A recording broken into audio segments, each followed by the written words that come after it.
Setelah Argentina ada rencana apa lagi ya? Saya bilang pastilah, karena Ketua Umum Pak Erik itu salah satu tujuan FIFA Matchday adalah untuk membuat mental anak-anak kita menjadi kuat, uji nyali. Nah tentu kalau uji nyali dengan yang di atas, kemudian ditanya kira-kira siapa? Ya banyak lah. Dengan Portugal ya salah satu, Brazil ya, Maroko ya. Kembali lagi akan membahas mengenai kabar terbaru dari timnas Indonesia, dan di sini mungkin saya akan membahas beberapa rangkuman berita ya, tidak seperti sebelum-sebelumnya yang memang saya fokus dalam satu kajian atau satu konten. Namun di sini saya ingin merangkum beberapa berita ini agar nantinya kita bisa memahami kabar-kabar terupdate dan terbaru dari timnas Indonesia. Nah, oke, di sini saya langsung saja yang pertama di sini saya akan membahas mengenai PSSI yang memang akan merencanakan agenda besar untuk FIFA Matchday. Nah, ini memang menjadi hal yang sangat luar biasa ya. Mengapa demikian? Karena kita akan melihat bagaimana gebrakan terbaru dari PSSI, dan PSSI sudah mengantongi kurang lebih ya ada 8 negara, dan ini adalah gridnya adalah 1 sampai 20 dunia untuk peringkatnya yang sudah dijajal oleh PSSI untuk berkomunikasi secara intens untuk di FIFA Matchday di tahun depan. Nah, tentu ini akan menjadi hal yang sangat luar biasa ya. Saya beranggapan seperti ini, jika PSSI memang serius untuk membenahi timnas Indonesia, ya walaupun nanti hasilnya kita kalah melawan peringkat 1 sampai 20 dunia tersebut, namun kita akan melihat bagaimana mental pemain Indonesia itu akan lebih terbiasa untuk melawan tim-tim besar itu. Nah, itu adalah hal yang sangat saya tunggu, karena memang benar-benar ini menjadi hal yang sangat bagus. Apalagi ketika Erick Thohir berucap atau Waketum berucap, itu memang seolah menjadi fakta yang memang harus dilaksanakan, dan jika tidak dilaksanakan itu akan menjadi hutang PSSI.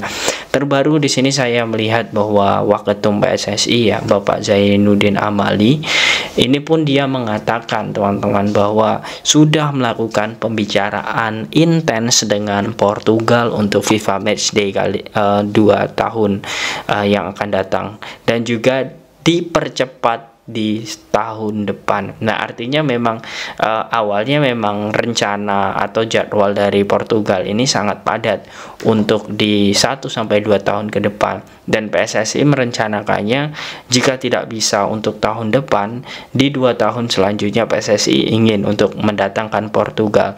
Namun sepertinya dengan negosiasi yang sangat bagus dan juga beberapa hal yang memang membuat Portugal yakin untuk Indonesia, sepertinya kemungkinan besar untuk di tahun depan Indonesia bisa melawan Ronaldo dan juga kawan-kawan. Tentu ini akan menjadi hal yang sangat luar biasa, karena saya melihat jika benar ini terjadi, tentu Indonesia akan lagi-lagi ya kedatangan tim-tim besar yang akan melawan Indonesia, dan tentu ini akan menjadi sorotan dunia lagi.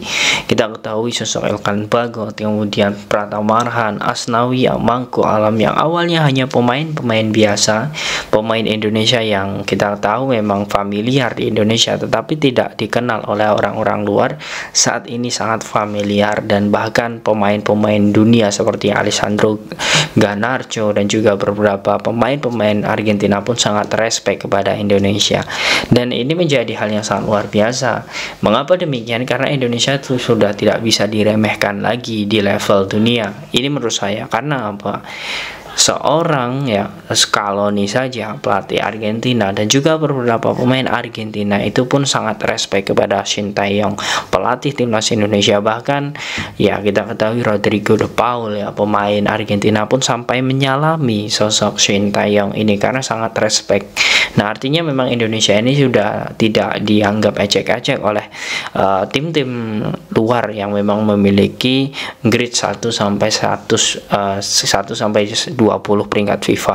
Ini menjadi hal yang sangat luar biasa. Nah, itu teman-teman untuk uji coba FIFA Matchday di tahun depan, dan ada masih beberapa negara yang sudah dihubungi PSSI seperti Brazil dan juga beberapa negara lainnya.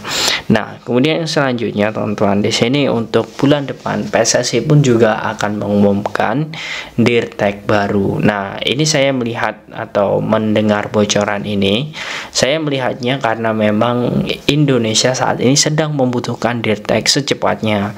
Mengapa demikian? Karena memang kita ketahui persiapan timnas Indonesia untuk kualifikasi Piala Dunia, kemudian Piala Asia, kemudian Asian Games, dan yang terbaru adalah Piala Dunia U17.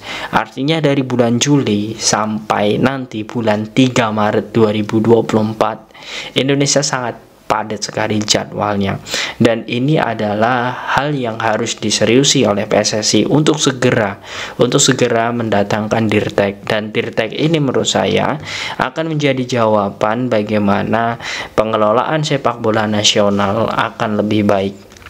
Mengapa demikian? Karena saya melihat ya, memang ketika Coach Indra kemudian Coach Shin sama-sama menjadi pelatih, kita tidak melihat sampai sekarang bagaimana pembinaan ketika pemain ini sudah selesai bergabung bersama timnas. Nah, kemudian bagaimana di level klub dan lain sebagainya. Nah, ini fungsi dari direktur teknik ini seperti ini, dan juga nanti pola mengatur pertandingan. Nah, lawan-lawan Indonesia ini juga akan menjadi rekomendasi yang sangat kuat untuk direktur teknik, dan direktur teknik inilah yang mungkin akan menjadi jawaban dari semua itu, teman-teman. Apalagi saat ini PSSI memang sedang berusaha untuk meyakinkan salah satu dirtek yang sangat bagus di negara Jerman. Nah, saat ini dari 18 nama yang sudah disodorkan oleh PSSI tersisa 6, dan kata PSSI ada satu memang berpengaruh di Jerman. Dalam hal ini dia adalah mantan pelatih yang sudah menangani beberapa klub dan juga timnas, dan juga sudah berbaur bersama di Bundesliga. Ini menjadi hal yang sangat luar biasa dan patut kita tunggu. Nah, itulah yang menjadi hal yang sangat luar biasa, dan menurut saya inilah yang sangat menarik. Nah, kemudian selanjutnya tentu teman-teman, kita melihat bahwa sebenarnya Indonesia saat ini bisa berkaca pada Korea dan juga Jepang. Nah, memang dari segi pelatih ya, kita terlihat sekali bahwa Sintayong ini membuktikan bahwa dirinya adalah pelatih kelas dunia. Hampir mirip sekali dengan permainan Korea Selatan waktu ia latih dahulu. Nah, permainan Indonesia ini sangat ngotot, sangat keras sekali, dalam artian ketika bermain dengan negara-negara Arab, Sintayong pun membenahi bagaimana mental dan juga taktiknya agar tidak mudah untuk diadu body, dalam hal ini jatuh. Nah, ini terlihat walaupun dari segi postur dan lain sebagainya saat di kualifikasi Piala Asia kemarin Indonesia sama sekali tidak gentar dan adu fisik kemudian sprint. Itu yang memang menjadi pola latihan ya, seperti tentara yang sudah dilakukan oleh Sintayong saat melakukan TC. Ini sudah terbukti. Nah, kemudian kita ketahui Jepang. Nah, Jepang ini memang menjadi acuan bagi PSSI untuk bisa merubah bagaimana mindset disiplin dalam perkembangan sepak bola. Itu pun juga sudah dilakukan PSSI. Namun dalam hal dirtek ini, Indonesia menunjuk salah satu dirtek Jerman nanti, itu menurut saya keputusan yang 100% tepat. Ini hasil dari beberapa analisis yang sudah saya rangkum.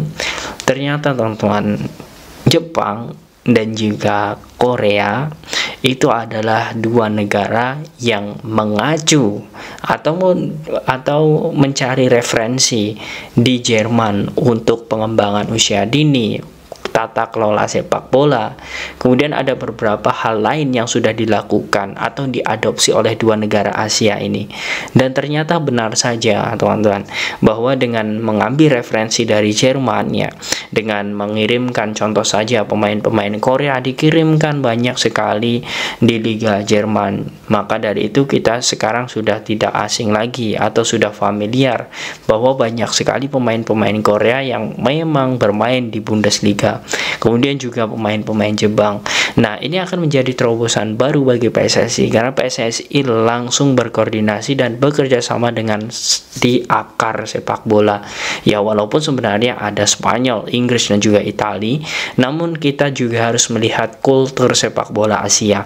Nah, kultur sepak bola Asia dengan mengacu Jerman, tentu sudah kita lihat bagaimana Jepang dan juga Korea itu sudah berhasil.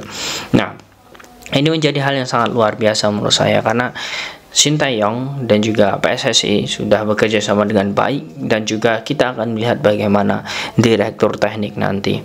Oke, itu tonton mungkin untuk pembahasan mengenai direktur teknik, dan di sini yang mungkin saya akan bahas selanjutnya ini mungkin yang terakhir ya, mengenai pemain keturunan. Nah, menurut saya pemain keturunan untuk Indonesia di Piala Dunia U17 ini tentu harus dipercepat. Nah, mengapa demikian? Karena memang waktu memang sudah tidak lama lagi, kurang lebih 5 bulan kita hanya memiliki persiapan. Kemudian ya kita harus melihat bagaimana tontonan hal yang harus dilakukan oleh pelatih Coach Bima Sakti. Nah, untuk pengumpulan pemain atau pemain-pemain ini dikumpulkan tentu di akhir bulan Juli ya, ataupun di awal Agustus baru terbentuk skema kerangka tim, karena untuk saat ini timnas Indonesia dalam hal ini PSSI dan juga pelatih ini akan berkeliling di 9 kota di Indonesia untuk mencari dan menyeleksi pemain-pemain U17. Nah, ini tentu dengan adanya pemain keturunan nanti ini diharapkan menjadi hal yang sangat luar biasa. Bukan hanya PSSI ini fokus pada bagaimana mencari 9 kota di 9 kota, tetapi juga PSSI diharapkan bisa untuk menyuruh diaspora dalam hal ini Bapak Hamdan Hamid dan juga kawan-kawan untuk bisa juga segera mencari pemain-pemain keturunan yang bisa membela timnas Indonesia, baik itu naturalisasi maupun tanpa naturalisasi. Nah, itulah yang menjadi hal yang sangat bagus, karena menurut saya ini akan menjadi pembahasan yang sangat menarik jika memang PSSI dan juga diaspora bisa mempercepat pemain-pemain keturunan untuk bergabung bersama timnas. Nah, bagaimana menurut kalian teman-teman tentang perkembangan timnas saat ini? Apakah kalian yakin dengan era Sintayong, kemudian era Coach Indra dan juga Coach Bima Sakti, Indonesia nanti bisa berkembang ataupun lebih tinggi di level Asia maupun dunia? Silahkan kalian tulis di kolom komentar.